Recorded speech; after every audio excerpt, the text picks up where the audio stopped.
Alhamdulillah juga nggak lupa sahabat-sahabat Ansor Dancer, terlebih di samping kita ada Rois Surya menggunakan tanah kubu yaitu Yai yang berada di kiri saya, dan di sebelah kirinya itu ada PKW Kemenang yang bertempat lokasi Pak Umar.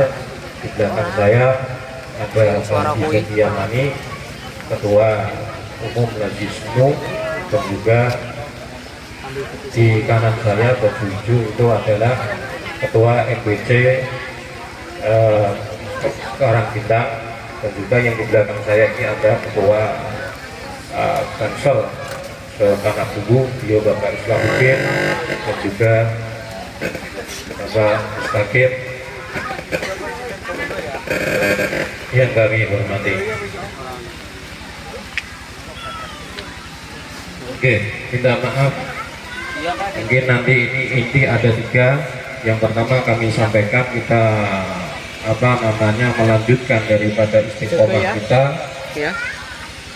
ngaji dari kitab Kunin, melanjutkan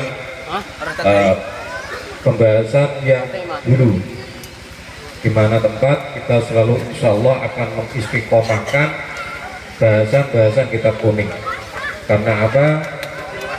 Karena kami tidak mau yang namanya banser yang mengawal ulama dan juga keutuhan NKRI nanti tidak paham daripada masalah ubudiyah, baik yang berkaitan dengan hakullah ataupun yang berkaitan dengan hakul adab. Oleh karenanya sebelum kita mulai, kita bertawasul kepada para pendiri-pendiri NU atau para wali-wali Allah. Padahal binatil qabul wa tamamul kulli wa qabul wa ila hadrati sayyidina rasul wa ila hadratihim.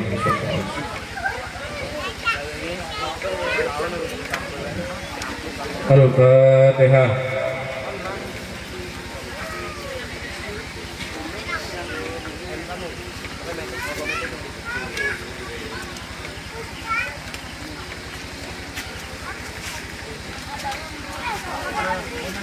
Bismillahirrahmanirrahim. Qala mu'alifu rahimallahu ta'ala wa nafa'na bi ulumi fid darain amin ya rabbal alamin.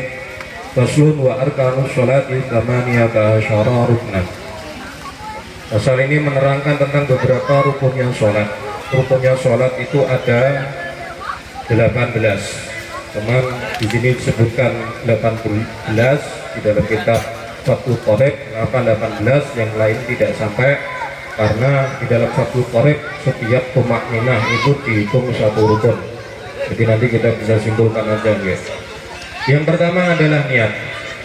Niat secara arti itu adalah qasdusai muqtaranan bi fi'lihi.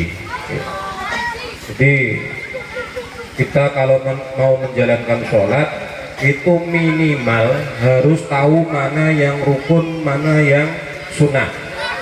Itu harus kita bedakan. Sebagian ulama mengatakan barang siapa mengerjakan sholat tidak bisa membedakan mana yang rukun, mana yang sunnah, maka sholatnya tidak sah. Kalau nggak salah itu kita pernah membaca di dalam kitab Sifatus saja. Kalau nggak salah di situ disebutkan bahwasanya orang itu kalau sholat harus bisa membedakan mana rukun dan mana yang sunnah. Kalau kita bisa mengetahui yang rukun, pasti selainnya itu hukumnya adalah sunnah. Itu aja. Ya. Yang pertama adalah niat. Niat secara arti itu adalah qasdusai muqtaranan bi fi'lihi. Mempunyai tujuan sesuatu besertaan dengan menjalankannya. Jadi Bapak Ibu, tatkala kita melakukan sholat seperti isya, usolli fardhul isya'i arba'a raka'atin mustaqbilal qiblati adaan makmuman lillahi ta'ala, kita ucapkan sebelum takbir itu tidak sah. Oke. Jadi kalau sampean itu niat sholat kita baca sebelum takbir, maka itu tidak sah menurut kebanyakan ulama. Cuman untungnya itu ada Imam Rafi'i yang mengatakan bagi orang awam kalau belum terbiasa seperti itu maka diperbolehkan sebelum ubailah takbir, sebelum takbir sedikit itu bisa ada niat seperti itu supaya kita keluar dari khilaf, maka harus menjalankan yang ini. Jadi tatkala sampai mengucapkan Allah itu dalam hati itu harus ada niat. Saya niat sholat isya 4 rakaat lillahi ta'ala. Kalau makmuman ya makmuman lillahi ta'ala. Ya ingat ya, tatkala sampai mengucapkan Allah maka hati sampai harus ada mengatakan saya niat mengerjakan sholat isya 4 rakaat makmuman lillahi ta'ala atau adaan lillahi ta'ala. Oke, bisa dimengerti ya? Jadi harus dirubah. Kalau sebelumnya sampai itu niat, itu sebelumnya takbir, maka sekarang harus berlatih tatkala takbir itu harus niat seperti itu. Saya niat sholat isya 4 rakaat lillahi ta'ala. Allahu akbar, pas Allahu akbar, pas akbar, pas selesai niat. Atau diletakkan salah satu di dalam lafadznya Allah saja, itu selesai nggak masalah. Atau akbar saja, itu juga nggak masalah. Sebagian ulama mengatakan seperti itu. Tapi yang paling bagus, tatkala Allahu akbar, pas Allah, pas akbar itu selesai, mulai dan selesai niat, itu terletak di situ itu. Oke, yang pertama apa? Niat. Yang kedua adalah takbir. Dalam takbir itu harus lafadznya tertentu Allahu akbar sampai hafal asmaul husna. Allahu Rahmanur Rahimul Malikul Qudusu dan seterusnya sampai niat dalam sholat isya seperti itu tadi Allahu Rahmanur Rahimul Malikul Qudusus Salamul Mu'minul Muhaiminu dan seterusnya baru akbar. Kira-kira sah apa tidak? Tidak sah, karena apa? Lafadznya takbir itu terkhusus dengan menggunakan lafadz Allahu Akbar. Utawa mungkin senangnya Ar-Rahman sampai mengganti dengan menggunakan Allahu Ar-Rahmanu, nggak bisa, karena tertentu lafadz takbir itu adalah dengan menggunakan Allahu Akbar. Yang ketiga, jadi yang pertama adalah niat, yang kedua itu adalah berdiri, minta maaf berdiri. Yang ketiga adalah membaca takbir terkhusus dengan lafadz Allahu Akbar. Jadi yang kedua itu adalah berdiri, tapi sebenarnya itu harus satu, berdiri, niat, takbir, itu keadaannya harus sama. Jadi sampai niat bisik baru berdiri nggak bisa juga, sampai takbir bisik baru berdiri juga nggak bisa. Jadi tatkala berdiri itu harus niat, harus takbir, itu dalam keadaan berdiri. Maka yang kedua itu rukun sholat adalah berdiri. Bagi yang mampu, nggak mampu berdiri bisa menjalankan sholat dengan keadaan dengan keadaan duduk. Nggak mampu duduk dengan keadaan tidur miring dengan keadaan menghadap kiblat. Terus nggak mampu miring, rumah agak kepalanya agak diangkat ya. Rumah kepala di timur dan agak diangkat. Nggak mampu seperti itu maka harus gimana?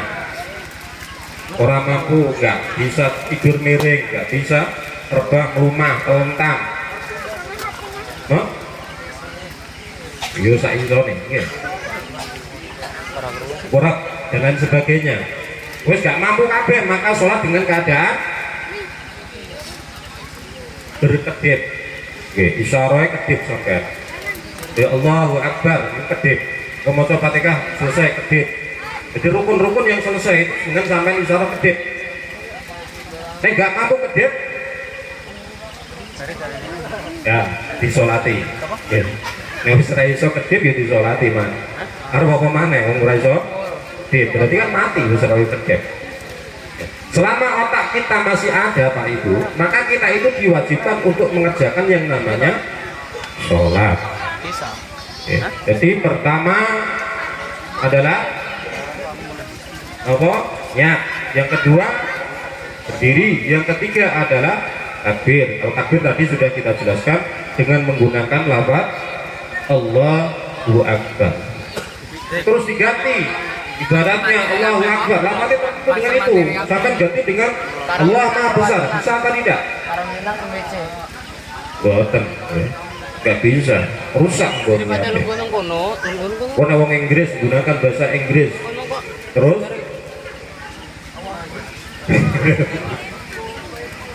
bisa bahasa Prancis menggunakan orang Prancis menggunakan bahasa Prancis, orang Madura juga menggunakan bahasa Madura. Apa Pak Imam bahasa Maduranya? Allahu Akbar.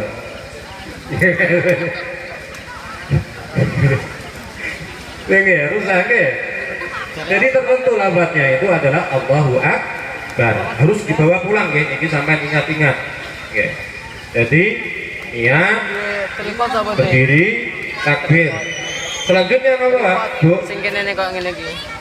Yang keempat adalah membaca Fatihah. Fatihah itu termasuk rukun qauli. Apa artinya rukun qauli?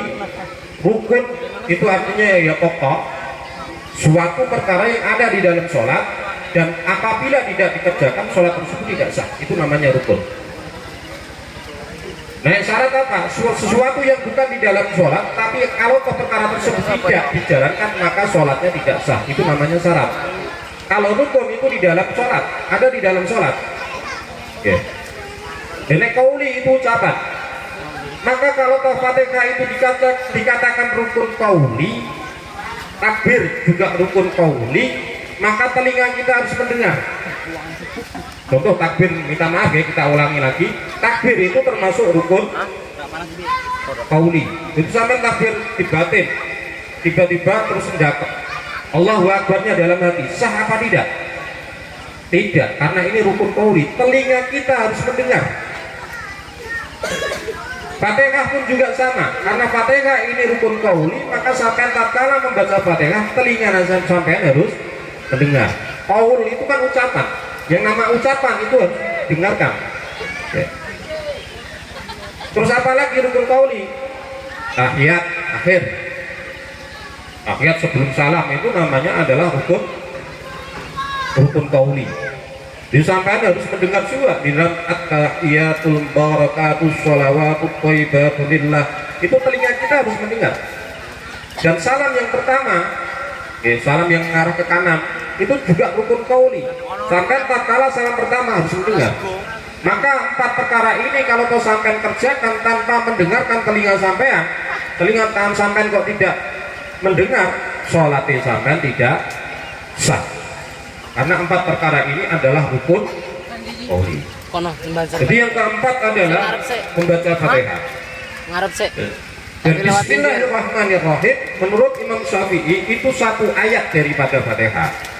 Jadi itu satu matani, itu jumlahnya ayat ada 7, termasuk Bismillahirrahmanirrahim ayatun minha, satu ayat daripada Fatihah.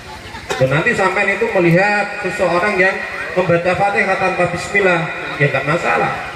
Itu menurut Imam Maliki, Bismillahirrahmanirrahim itu bukan termasuk satu ayat dari Fatihah. Dan tujuannya gimana? Itu yaitu ghairil maghdubi alaihim, itu berhenti sudah menurut Imam Maliki. Di situ itu satu ayat, maka jumlahnya sudah 6 ke situ. Ghairil maghdubi alaihim walau dhalin, itu 2 ayat. Jadi di situ itu ada 2 ayat menurut Imam Maliki. Tetapi menurut Imam Syafi'i itu adalah dari Bismillah itu 1 ayat. Sampai mazhabnya apa? Kebanyakan di sini ini adalah kita bermadzhab Imam Syafi'i. Berarti sampai harus membaca Bismillah. Oke. Jadi jumlahnya ada 7. Ya, ini ibaratnya sampai tidak bisa membaca Bismillah, tidak bisa membaca Fatihah, maka ganti dengan 7 zikir. Contohnya apa? Astagfirullahaladzim 1. Terus Subhanallah, Alhamdulillah, wa la ilaha illallah, Allahu Akbar 2. Sing jumlah zikir tersebut itu ada 7. Mungkin kita ada saudara kita baru masuk Islam, tidak bisa membaca tidak bisa membaca Fatihah, maka diganti dengan 7 zikir.